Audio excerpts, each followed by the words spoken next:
Hello everybody, welcome back to my channel. Today I'm going to be doing the mid-year book freakout tag, and I haven't done a reading wrap up in a couple of months. I'm not gonna lie, for the past couple of months I've mostly been rereading Sarah J Maas books, so there's not too much new happening there, to be honest. Because I've missed out on so many wrap ups this year, I figured this tag would be a nice little way to talk about my hits and my misses and like the standout books that I've read this year, whether that be in a good way or a bad way. So I'm really excited to get into it. I am going to go through each question. So the first question is the best book I've read this year. Oh my god, what is it? I just rearranged all of my bookshelves because I went to film this video and then I just decided to start rearranging my bookshelves. So it might take me a while to find the books because they have all changed in the past like hour. So the best book that I've read so far in 2023 is Lessons in Chemistry by Bonnie Garmus. There are so many things about this book that I absolutely loved. It follows Elizabeth Zott, who is a female chemist in the 1950s, I'm pretty sure. No, 1960s, sorry. She naturally experiences a lot of sexism. She ends up becoming a really famous host on a cooking show, and where she kind of uses like chemistry to talk about her cooking and why it's like beneficial for housewives and for anybody to use. And there's just so much in this book that's explored. It's a little bit silly goofy, like there are some parts in here that don't really feel realistic at all considering it's a historical fiction, but like I did not care. It was so much fun regardless, and I loved Elizabeth Zott as a character. Like reading about her life and her experiences and just like her family and the life that she is trying so hard to build for herself is just, it was just the best time. I'm so glad I decided to read this and pick it up. Like I devoured this book. Next up is the best sequel that I've read, and this one's really hard because I want to go with recency bias because I just finished House of Sky and Breath by Sarah J Maas, which is book 2 in Crescent City, but I'm going to have to go with A Court of Silver Flames by Sarah J Maas. And I know these are rereads, but there is something about this book specifically, like Nesta's story, that just gets me. I just love it so much. I love the discussions about trauma and recovering from it and friendship, and also obviously all of the scenes with Cassian are amazing, and I love everything about this book, and it just like, it makes me laugh and cry and feel so many emotions, and hands down it's like one of my favorite books anyway, and so I'm going to go with this for the answer. I know it's not a new read for me, but it's so good. Next up is a new release you haven't gotten to but want to, and for this one I have a couple of answers. I honestly should have filmed this video tomorrow, but that's okay. I am so excited for Fourth Wing. I don't have a physical copy yet because it was sold out everywhere, but it is arriving on my doorstep tomorrow and I'm gonna do a reading vlog for it. I'm so excited. There is so much hype about this book. It's literally sold out everywhere, even the paperback, like in Australian bookstores, department stores, like everywhere. So I finally found a copy. It should be arriving tomorrow and I'm gonna be reading it soon. I'm so excited for it. The second book I'm really excited about and still need to read is Yellowface by R.F. Kuang. R.F. Kuang wrote Babel and the Poppy War series, and I absolutely loved Babel. I'm yet to read the Poppy War. I really need to. It is about a author who dies in a freak accident, and her white co-worker, or like a white author, ends up stealing her work and publishing it under her own name. So there's a lot of discussions regarding racism in the publishing industry specifically, and I've just heard it's really good. So I'm so excited for this one as well. I can't wait to read it. Probably going to read this one really soon as well. The next question is anticipated release for the second half of the year, and I had to think about this one because I'm excited for a lot of books to come out, and all of the ones I can think of are like self-published novels that are being traditionally published, but I think my number one most anticipated would probably be Rouge by Mona Awad. This one comes out in September, and this is from the same author of Bunny, which is one of my favorite books of all time, maybe my favorite book of all time now. And this is her next sort of horror novel, and it explores the beauty industry, and I mean, I'm just really excited. I think it's going to be really amazing. Lots of great discussions. I hope it's creepy. I hope it's a little bit weird like Bunny was. And I'm just like, I'm so hyped to read it and for it to finally come out. So that one comes out in September. Number 5 is my biggest disappointment of the year, and this one, thankfully, I never ended up buying. I listened to the audiobook, which I'm so grateful for now, because the hardcover was literally like $55 and the paperback was just like ugly. And so I'm really glad I didn't decide to get either of those copies, because I didn't end up liking it. And that book is Acts of Service by Lillian Fishman.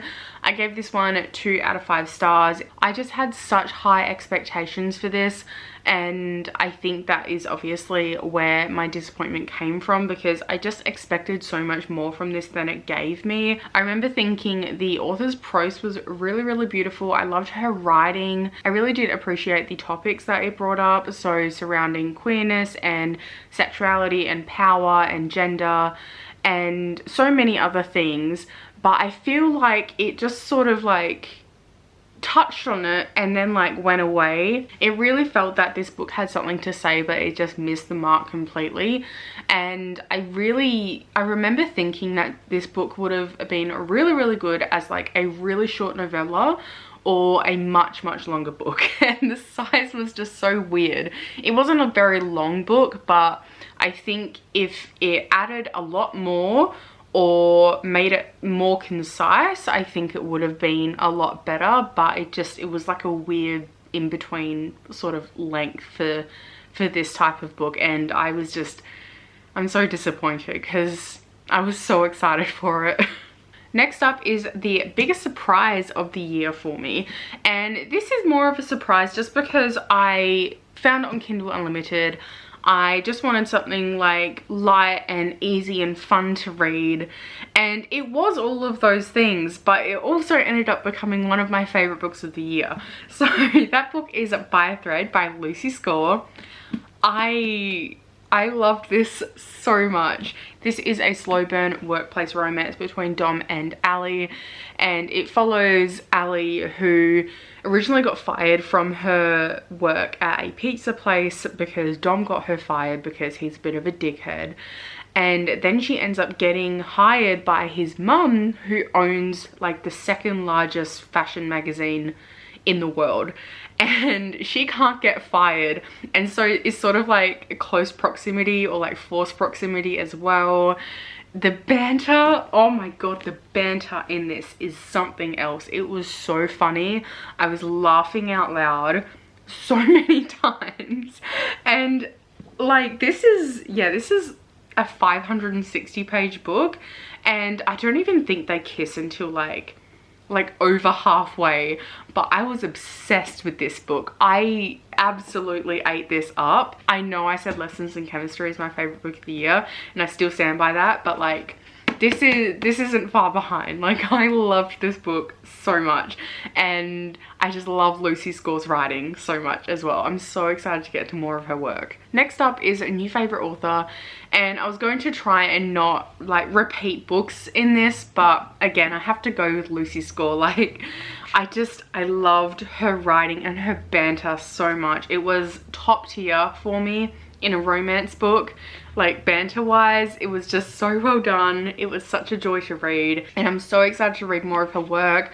I just have this feeling that I'm going to love all of it, and I'm really excited to get to it as well. I've got another one of her books on the way as well, which I'm really excited for. The next question is newest fictional crush, and this is one I always struggle with whenever I'm doing this tag, every single year, guaranteed, just because I either like don't have them at all or there's too many. But this one was pretty easy just because it's kind of like my only, and I'm not going to pick up By a Thread again.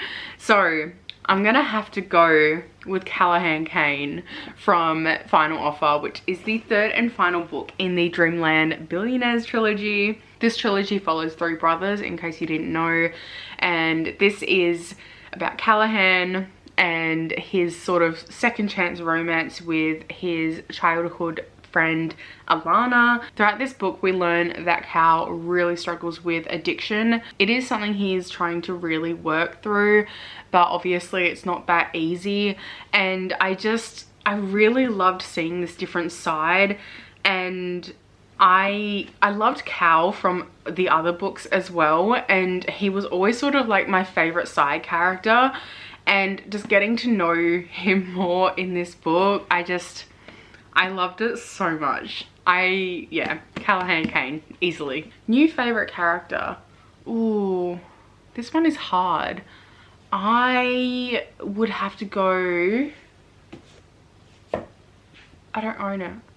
I would have to go with Carrie Soto by Carrie Soto Is Back by Taylor Jenkins Reid.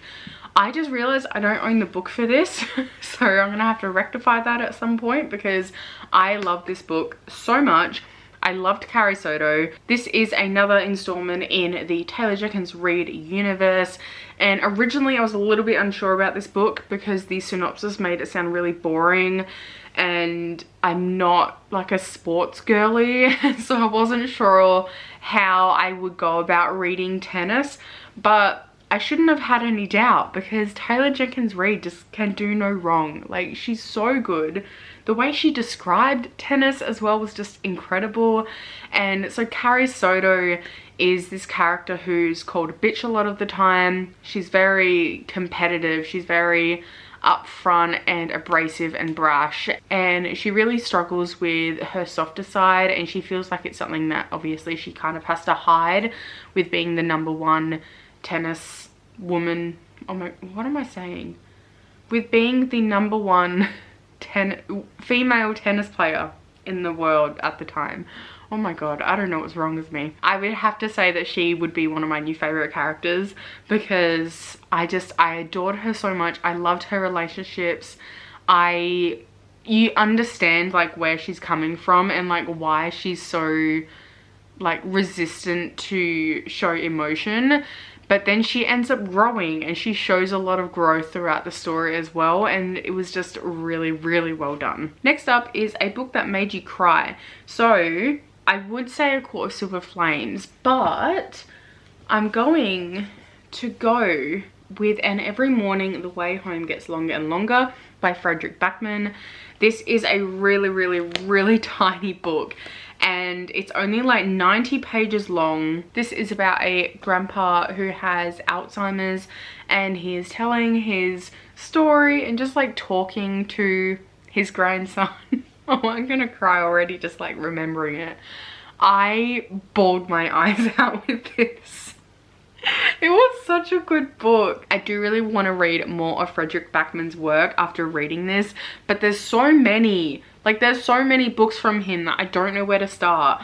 But this, oh my god, his writing is just another level, and this really just packs in such a punch in such a short amount of time, but it's well worth the read. If you need a cry, like, just pick this book up. Next is a book that made you happy.